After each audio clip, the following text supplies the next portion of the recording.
Hey again, it's Mr. Lum, and we're going to be starting our chapter 10. So, this is going to be our first unit in this is going to be our first unit in Math 10, and it's called Graphical Representations, which is about reading graphs and a little bit about making graphs. The first graph that we're going to be talking about are broken line graphs. And broken line graphs are kind of these lines here that, kind of go up and down and are all connected and all that kind of stuff. And they can tell us a lot about, what is being discussed and that kind of stuff. And we use graphs a lot in the world. Here is our first graph right here. And this graph is about the stock market. And what we can see is that we have the time is on the horizontal axis, or in other words, we call the x-axis. And the amount, or in other words, the dollar value, is on the y-axis, or in other words, the vertical axis right here. So this is going to be our x-axis, y-axis, or your vertical axis, okay? And so what we can see from this graph right here, we see even though it's going up and down, up and down, up and down throughout this, we see at the beginning here a general trend going up. Okay. And then we see a general kind of instability but plateauing. And then we see a sharp decline going down. Okay. So in the stock market wise, if you could go back in time and do everything, and this is probably a very famous kind of recession that occurred in 2008. But if you go back in time, you'd probably want to pull your money out in that July, October, between these two quarters in 2007. And then what we see is the market took a big, big hit and then went way, way down. Okay. So there's a bit of a story. There's a historical story, and there's reasons for why it went up and went down, and housing market crash and all that kind of stuff. But you can look that stuff up later.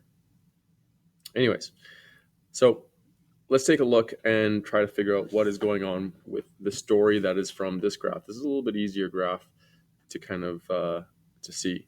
So notice the title and the labeling. What are they telling you? So it says net income by month for 1 year. So net income means how much money they are taking home each month for 1 year. So in the month of March, they took home $600. Okay. And in the month of April, they took home $800. So they made more money in April than they did in March, and then went back down to 600 and so on and so forth. Okay. So this is telling us, so what are they telling you? How much money taken home each month. Okay. So money taken home from each month. So there's, we'll learn more about this later, but net income means after your deductions. So after you pay your taxes, after you pay your employment insurance and your CPP and all that kind of stuff, how much money do you actually put into your wallet? Okay. So that's your net income. In what 2 months did Trevor make the most net income? So what 2 months are the highest? And let's take a look at this. So it looks like right here, these are the highest two values right here.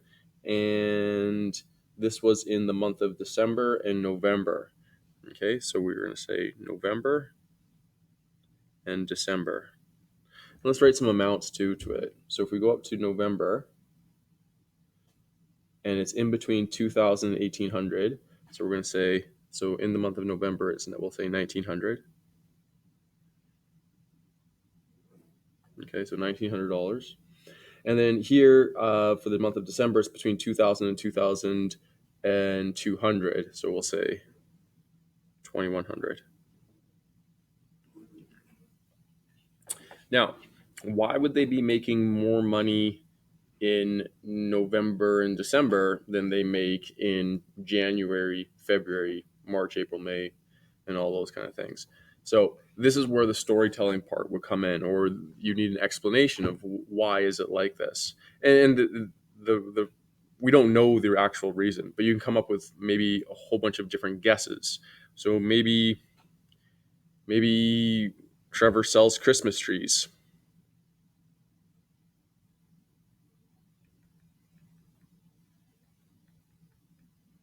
Okay, and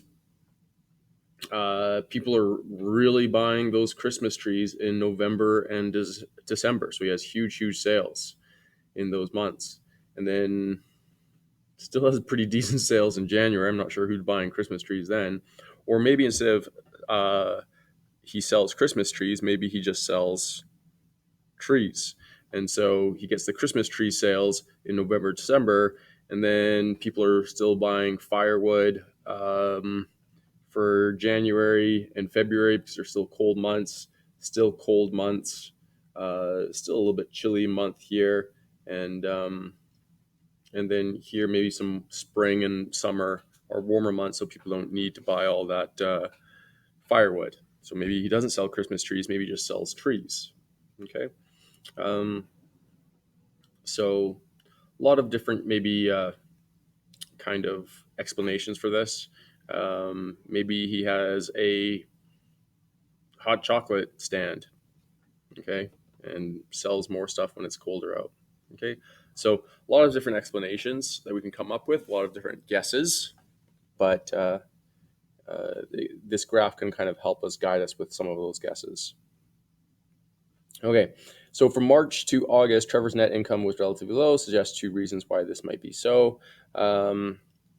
Again, it's warm out. So if we're going to stick with he sells trees, it's warm. So no firewood needed.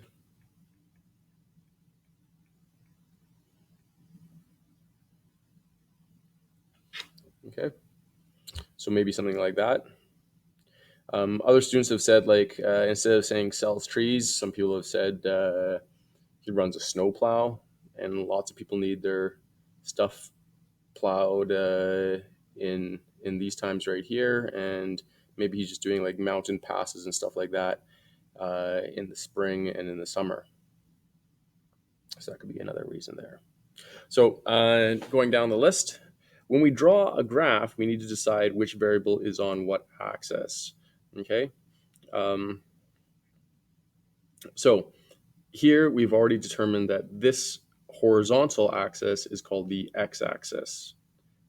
This axis right here is called the y-axis. Okay. Now, the x-axis is I'm going to write the answer right here. It's the independent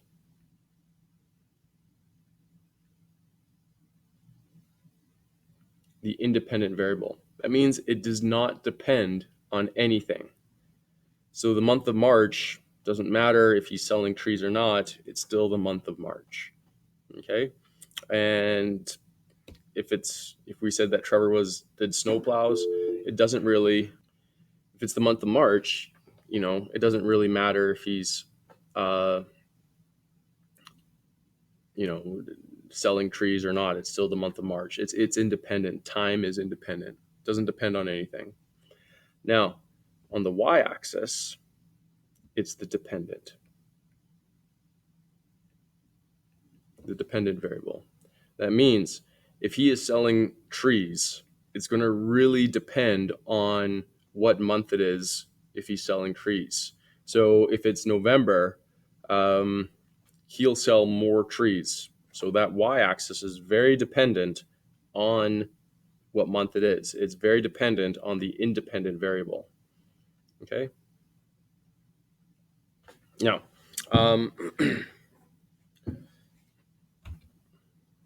we're going to skip this one kind of thing right here, and we'll come back to another video. But here's another question right here. It says the graph below shows the average snowfall in Saskatchewan by month. what month has the highest average snowfall? So again, typically the independent variable will be on the x-axis. Time is usually and always independent. It doesn't depend on anything. How much snow we're getting, it really depends on what time of year it is. So this is the dependent variable. So again, what month has the highest amount of snowfall? Well, it looks like it's December right here. Okay. And we see that it's at 21 centimeters. That's December. How much snow fell at that month? Well, we already wrote it here, 21 centimeters. During what 3 months is there no snowfall in Regina? These three right here, June, July, and August.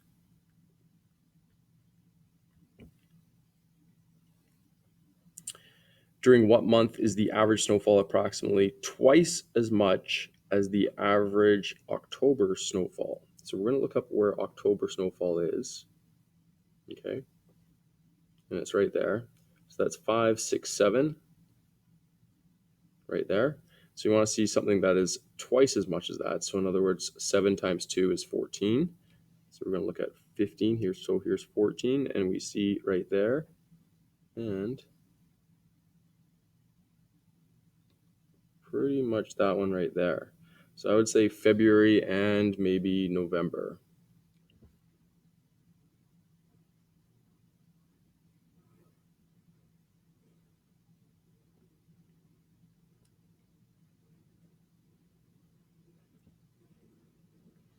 Okay.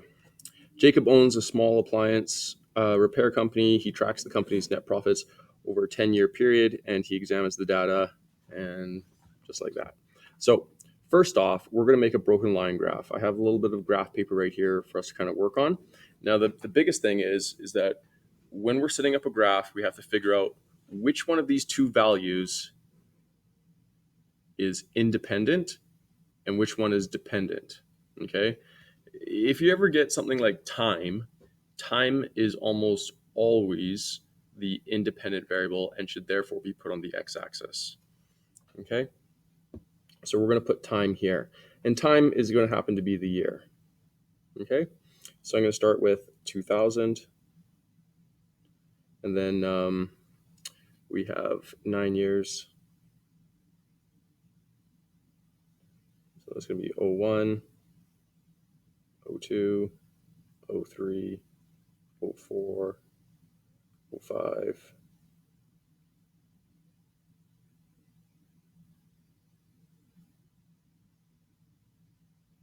So 2009. Okay. Now it says profit in the thousands of dollars. So we'll say profit as well in the thousands.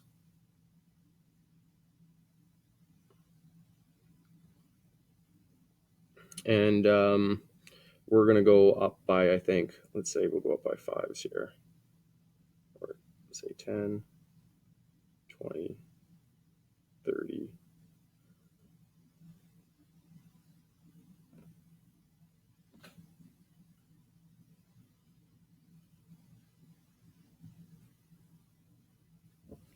Something like that. Okay. So we're going to graph this. So I go to 2000 and then we make a dot on 5. Okay. So that was 2000 and that 5. And then we have to go 2001 and then 15. So 2001 and then 15. 2002 and 18. 2003 and 35. 2004 and 40. 2005 and 38. 2006 and 42. Oops. I need to follow those lines a little bit better. 2007 and 20. 2008 and 58. 2009 and 65. And I definitely missed some of my lines, got them a little bit mixed up. So, amazing. Connect the dots on your graph.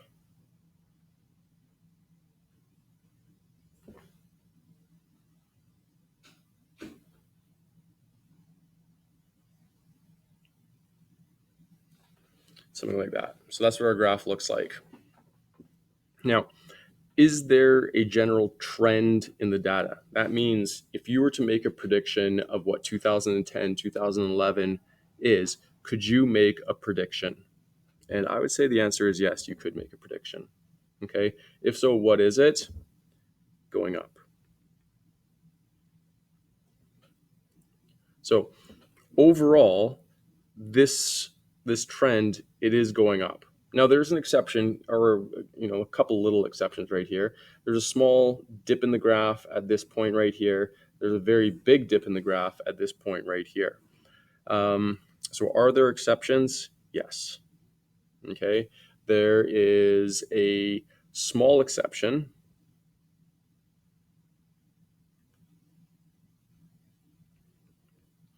in 2005.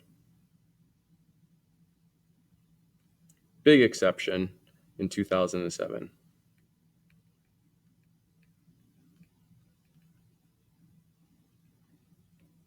Okay. Now, there's small dips in there. Not every year is going to be a super profitable year, but overall, we can see that this thing is going up. Now, if we had a graph and the graph kind of looked like this,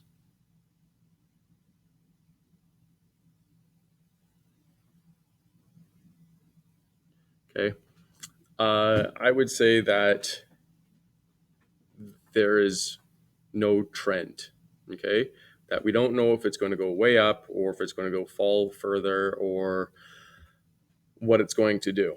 So there'd be no trend in something like this. But here, with a small exception, there is an overall trend of going up. Okay.